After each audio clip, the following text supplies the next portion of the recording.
don't really like those words. Self-help or self-management or self-improvement. I don't really like what those words have come to mean these days. Because there's a lot of people out there that are constantly trying to improve themselves by looking for the one change. The one change, right? The one change in their life that's gonna make their dreams come true. I'm no guru. And I definitely don't claim to be. I'm just a man. But I will tell you this. It isn't one thing.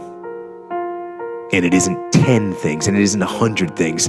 It isn't a quick path. And there are no shortcuts. Meditation won't get you there. And neither will a miracle drug or an organic supplement or some superfood. Getting better isn't a hack or a trick or a one change that you need to make. Getting better is a campaign. It's a campaign. It's a daily, a weekly, it's an hourly fight. An incessant fight that doesn't stop against weakness and against temptation and against laziness. It's a campaign of discipline. Campaign of hard work and dedication. It's waking up early and going to bed late and grinding out every second in between. Every single day. So, you want to get better? You want to self-improve?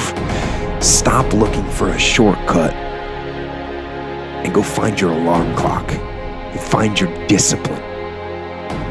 And find your guts and your passion and your drive and find your will. And then you will find your freedom. We know from our past experiences that big things start small.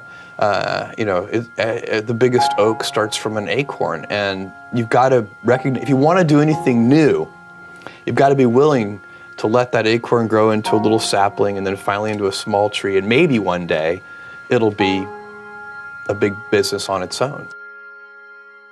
Basically, you can't skip steps. You have to put one foot in front of the other. Things take time. There are no shortcuts. And but you want to do those steps with, passion and ferocity. Those days when I'm tired or worn out or just basically sick of the grind. Well, what do I do on those days? I go anyways. I get it done, even if I'm just going through the motions. I go through the motions.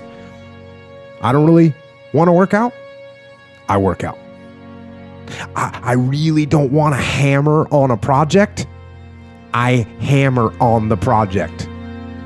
Don't really want to get up and get out of bed.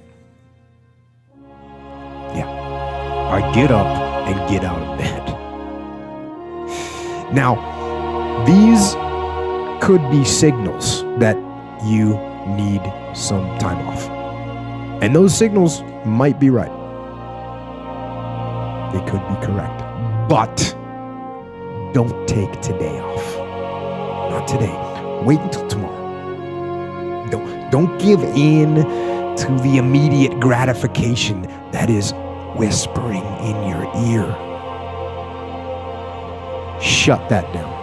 Do not listen to that little voice. Instead, go through the motions. Lift the weights, sprint the hill, work on the project, get out of bed. Now, as an overall rule, I do not like procrastination. You need to get things done.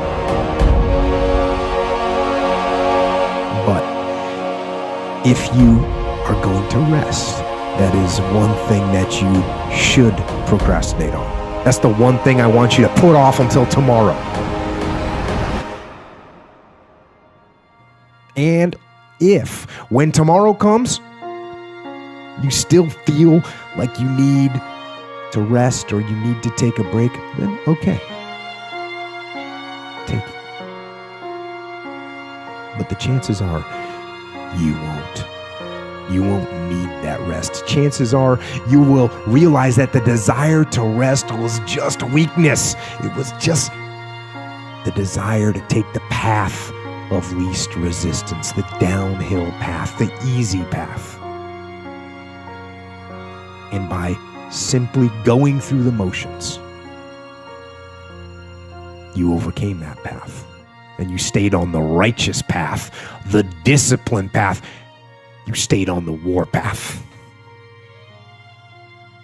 which is right where you know that you belong. When you get grateful for what you have right now, you will soon have more to be grateful for. And it's so true. When you send out those feelings of gratitude, what happens? You become instantaneously happy in this moment. When you're grateful and happy with life as it stands today, so many more things will flow into your life to be happy and grateful for. And the reverse is also true. If you feel like there's nothing to be grateful for, what are you focused on? You're focused on everything you don't want. You're focused on everything you don't have. And what do you then think you will attract into your experience? Exactly, more of what you don't want. Make it your mission to sit down every day and become grateful. Get grateful for the two gifts you have called eyes. Many aren't so lucky. Get grateful for the ears that can hear this music. Get grateful for the person in your life that's made a difference. Get grateful for your tough times because they help develop your strength and spirit. Get grateful for your life. There is so much to be grateful for.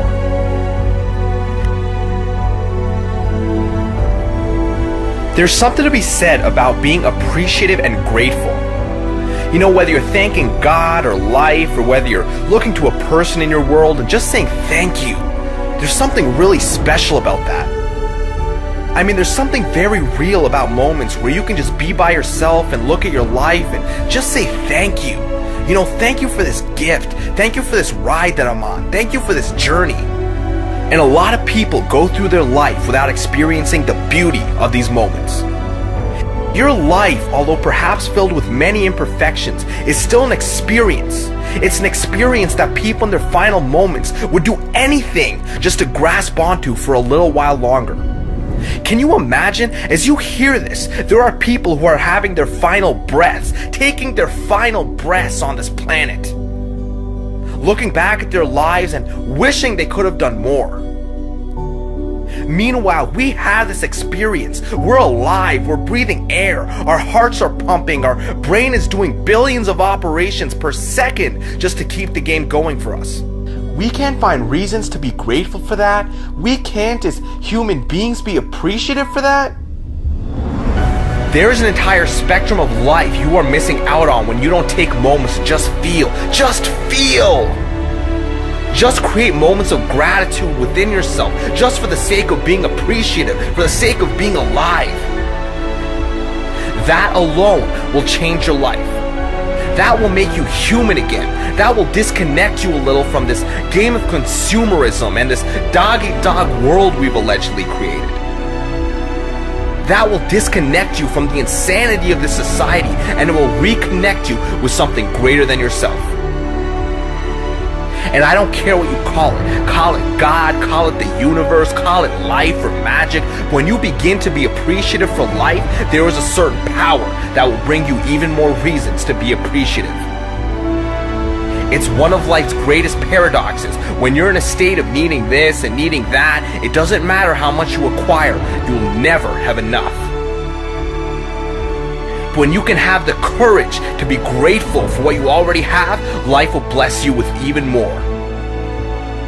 You know, you can decide in this moment to give it up.